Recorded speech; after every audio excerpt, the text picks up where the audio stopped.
Once again, this is Otherworldly Fundraising. Our fundraising efforts are benefiting one simple wish. Links are located in the description below. I understand Dwight Schultz is with us right now, so I'm going to bring him in. I'm going to stop talking. You guys have a great conversation. Can you hear me? I'm going to leave the stage. Can I be heard? Yes. You can, sir. You have no idea. Here I am. Science fiction, right? I gave every permission. I gave my life, my firstborn, everything away. Boy, it took me half an hour. I'm tech savvy. Now you're not going to be able to take 10 or 15 minutes to answer my questions. I was really hoping for that because I was going to. First, let me introduce you to, ladies and gentlemen. I have met and talked to this man a couple of times at different conventions, and I will tell you, you will not find a kinder, more humble, gentler, more giving person ever to stand in line to meet. Ladies and gentlemen, Mr. Dwight Schultz. Well, now that's too sweet. Too sweet. I don't know that I'm the kindest man you've ever met, but no. I do love fans. I do love the fans, and I certainly love Star Trek. Oh my heavens! One of those things in life, you're a little boy watching Flipper, then Star Trek comes on in color, and it's the first thing you see, and you never in your life thought you would actually be a part of that universe. Just it's astonishing. It's an astonishing situation. And I understand that Whoopi Goldberg was instrumental in you getting the role on that show we're not allowed to mention. Yes. No. I made a feature film called The Long Walk Home with Whoopi and Sissy Spacek, and I'm an Anglophile talking about it. She's an Anglophile, and I was talking about Star Trek and what a great. And I knew Brent Spiner and Jonathan Frakes, and I was talking about how Brent was so worried about it ruining his career, one of those things. And I was trying to tell Brent, no, it's going to be great. But anyway, I was just so thrilled to meet her and to talk about my friendship with them. And she said, well, you want to be on that show? And I said, no.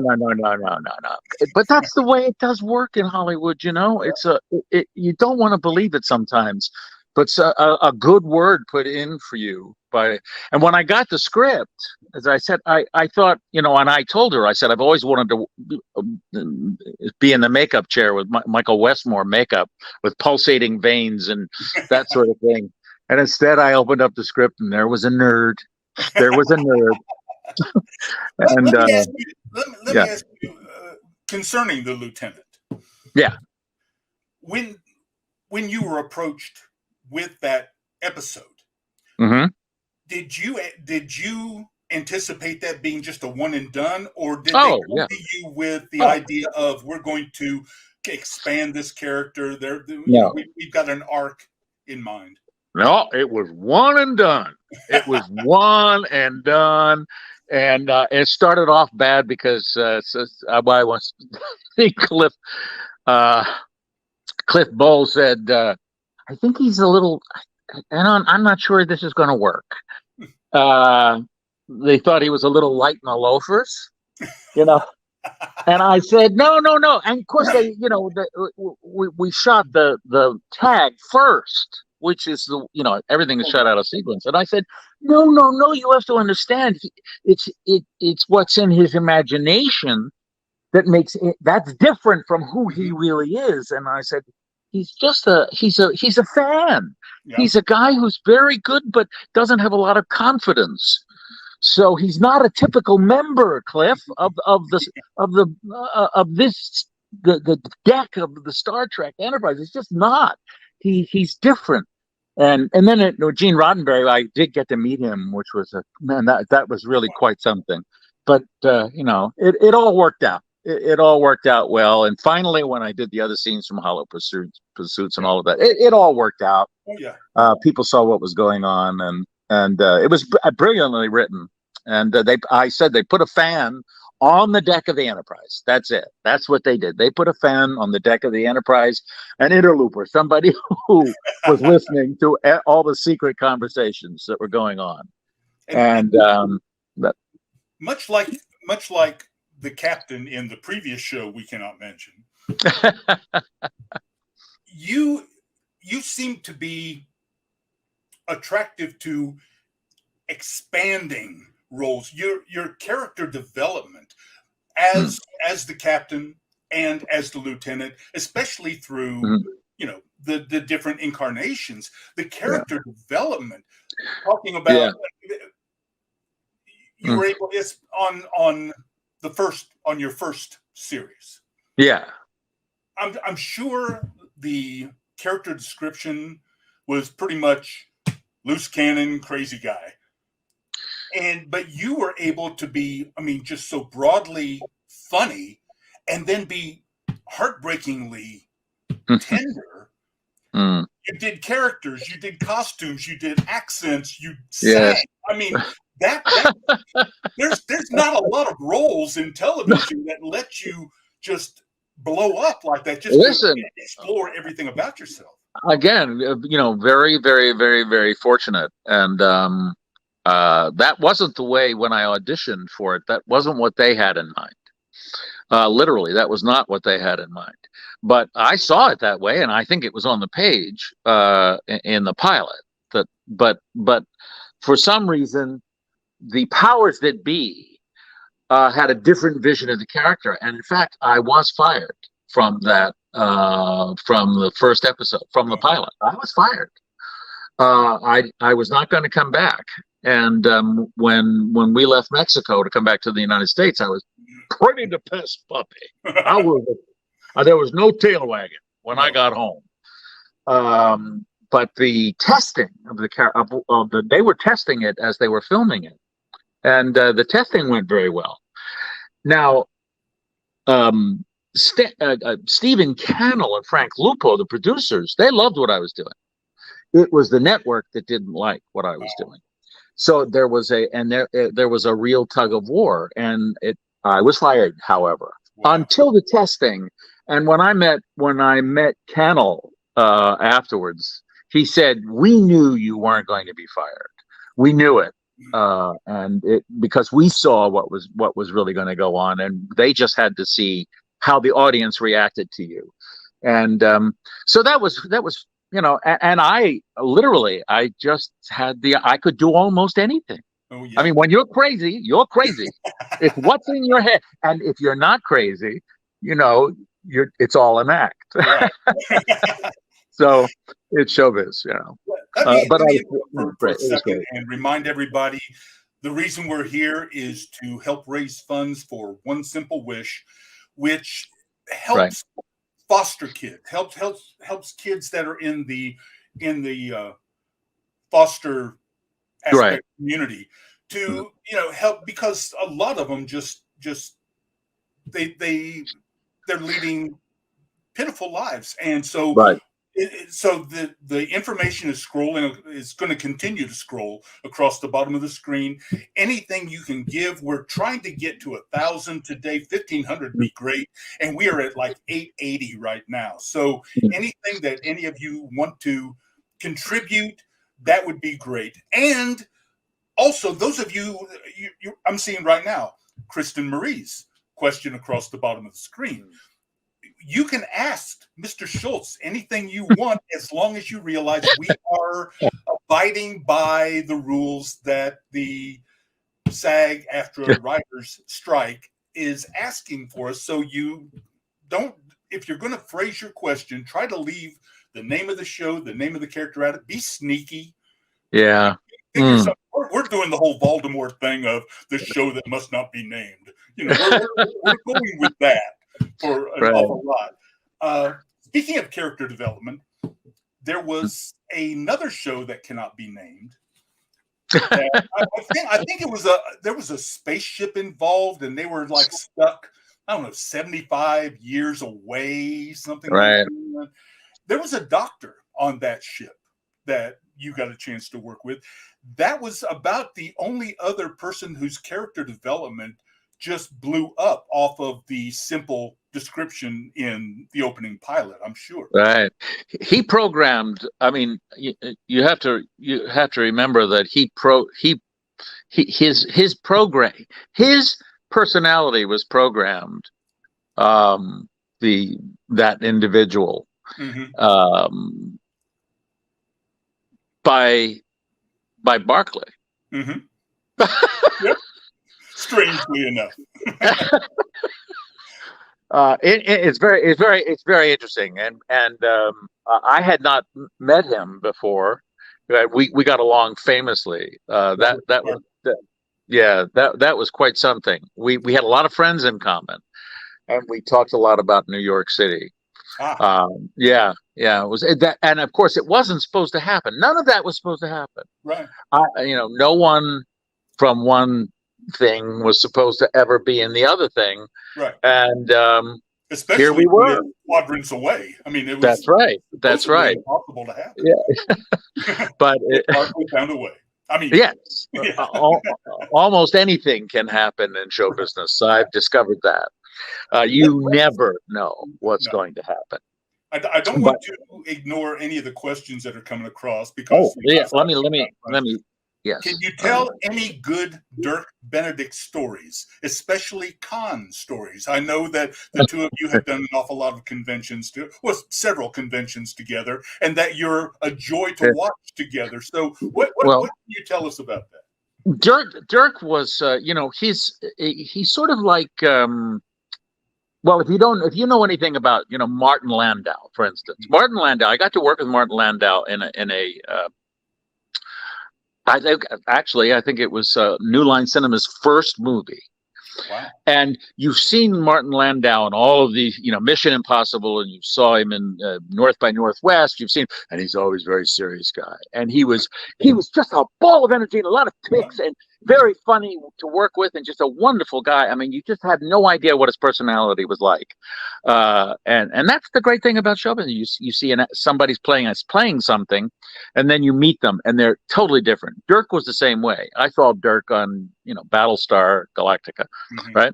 And I saw him in a few other things and films, and I always saw him as but he was nothing but a ball of energy and to meet and humor. I mean, it was just a massive amount of humor.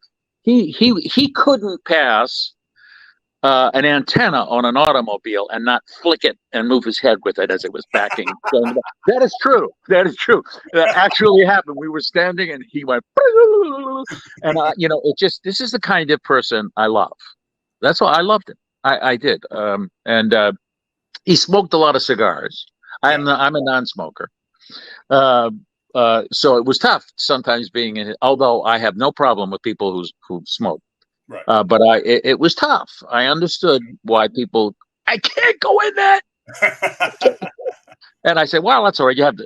But Benedict is, and he's a writer.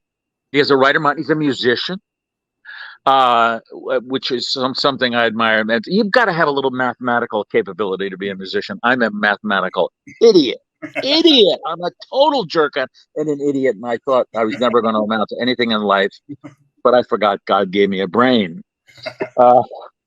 There are things other than, and this is for anybody out there, any kid, anybody out there, even though there's a lot of math in everything, there is life outside of math. Right. There is. I promise you that. You just have to make sure you look for it.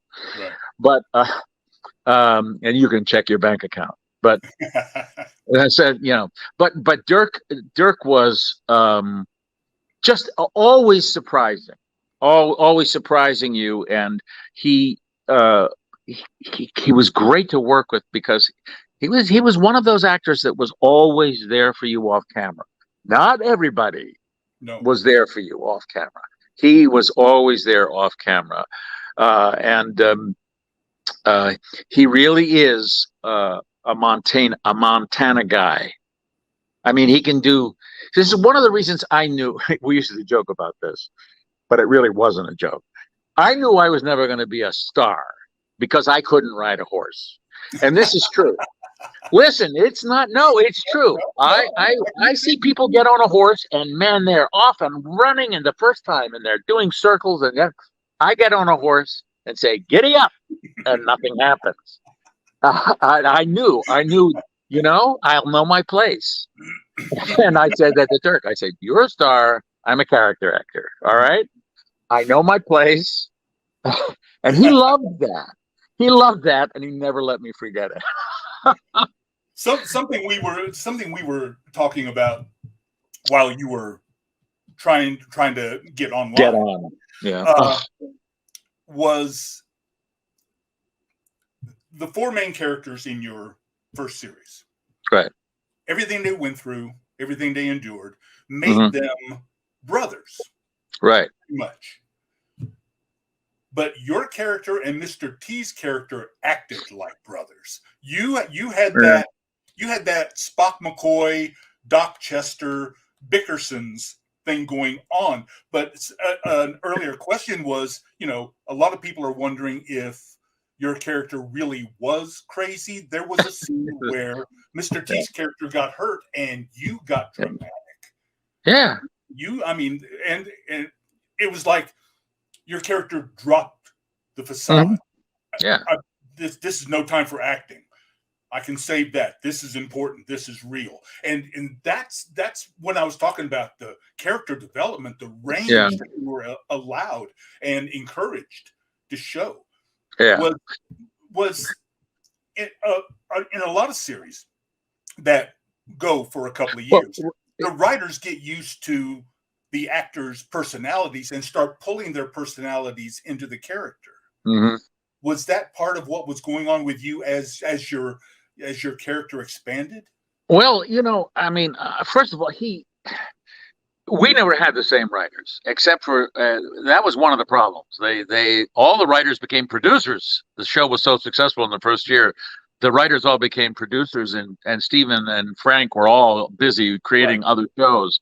And you had a long list of directors as well. Yes, wonderful directors. We really did. We had Michael O'Hurley, Rod Holcomb. There were O'Hurley. He was amazing. Irish guy who always had his drink at the end of the show. But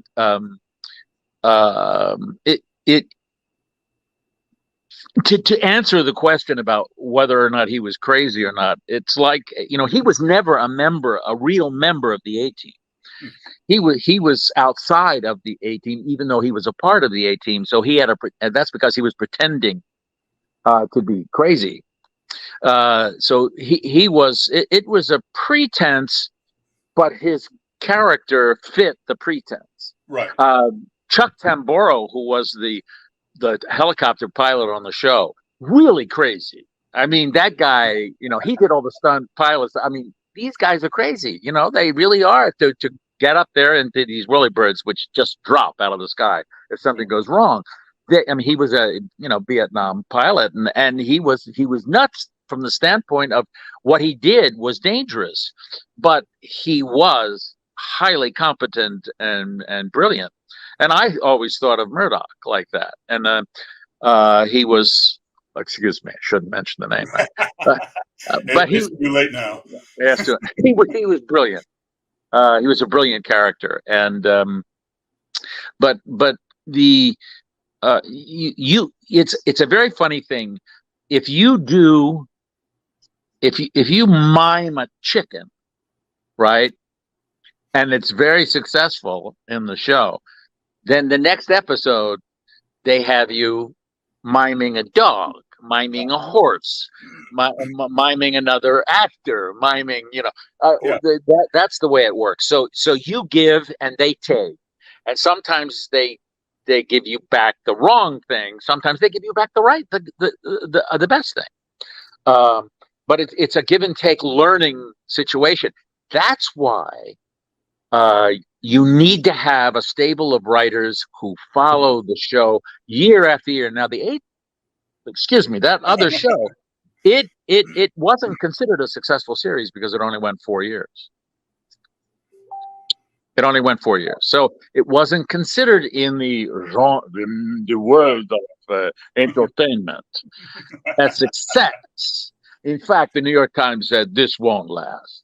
Oh, yeah, it won't last. This will be gone in 6 months. The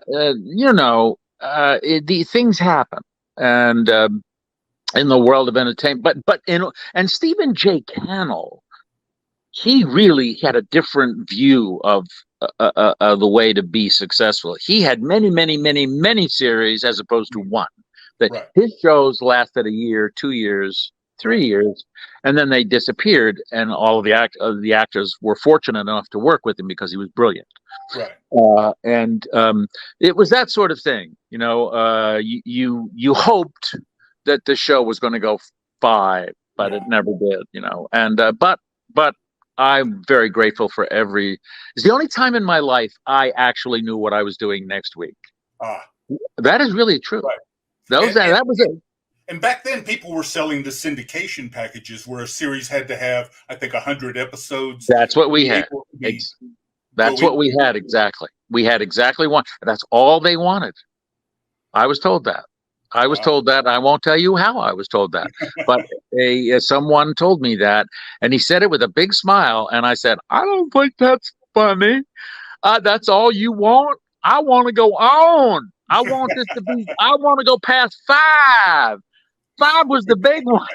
5 is when you renegotiate your contract. And then when everybody tells you don't have to worry about money anymore, it's true. I wanted that. But I loved the show. I did. I loved every minute of it. That was it. I just loved it. I understood the first day I was on the show that there was going to be a last day. I didn't know when, but Yeah. And I appreciate it every single day. Well, I've still got questions, but Kristen has one.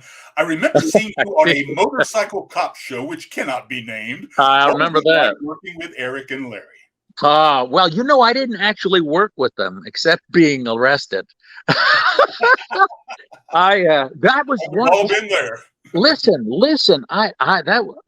It was shot in Indian Dunes. I live close to Indian Dunes now in California.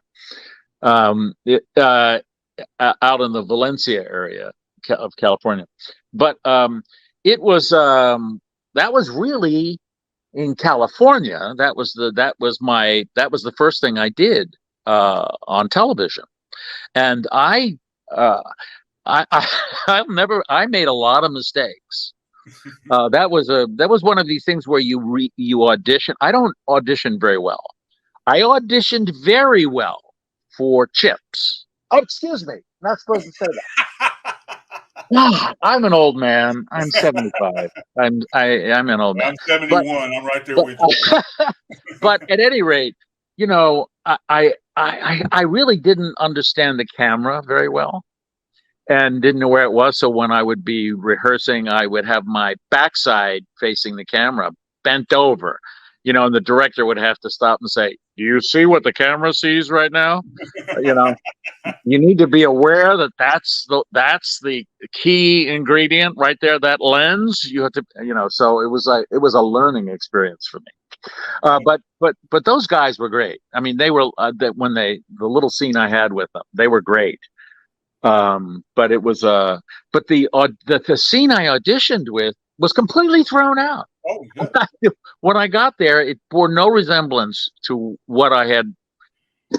how I had gotten the part, So it was that's like so many other things in Hollywood. Yeah. I hate that we're running out of time. I wanted to talk about your voiceover work. I'm just going to say Marvel and DC. I know they've got their own studios, but all the voiceover work, your podcast, we didn't get a chance to talk about much of those. But the strike, I was wondering, do you have any personal views on the ongoing strike that you're comfortable sharing with us? Well, I can say, and I'm not joking. I'm not joking about this. I would say to friends of mine, 10, 12 years ago. You know, in the future, you won't perform anything. You will walk in, they'll do a 360. You know, when motion capture really first came in, I said, this is you'll walk in, you'll do a 360, you'll say some things, and that'll be it for you.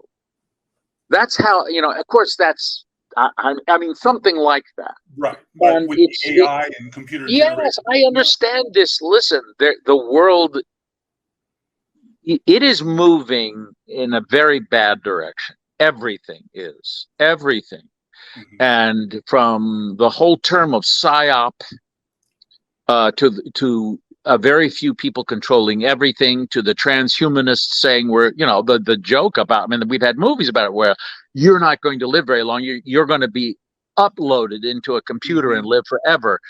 It's the Bible all over again. It's the Tower of Babel. It's man wanting to be God, and it's in everything. So I understand all of the reasons for this is a line, a bright line that has to be dealt with, because. But although, you know, what will happen, and I'm serious about this, what will happen, it may be the best thing that ever happened, because we'll go back to live performances everywhere.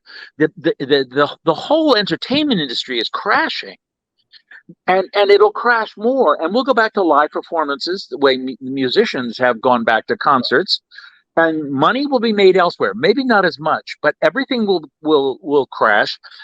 And like the phoenix will rise out of the ashes. But I see that as a possibility. It's a shame. But there are those who have said, very frankly, the industry is forever changed now.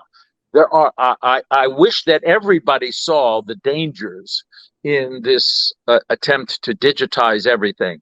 Right. AI is not what it's cracked up to be. It is not. It is dangerous, however, in every shape and form. It is very, very dangerous to think that it is what people are saying it is. Yeah, I agree. And I don't know. Part of me is under the impression that the studios threw in the buying your image, buying your voice, buying your name. Right.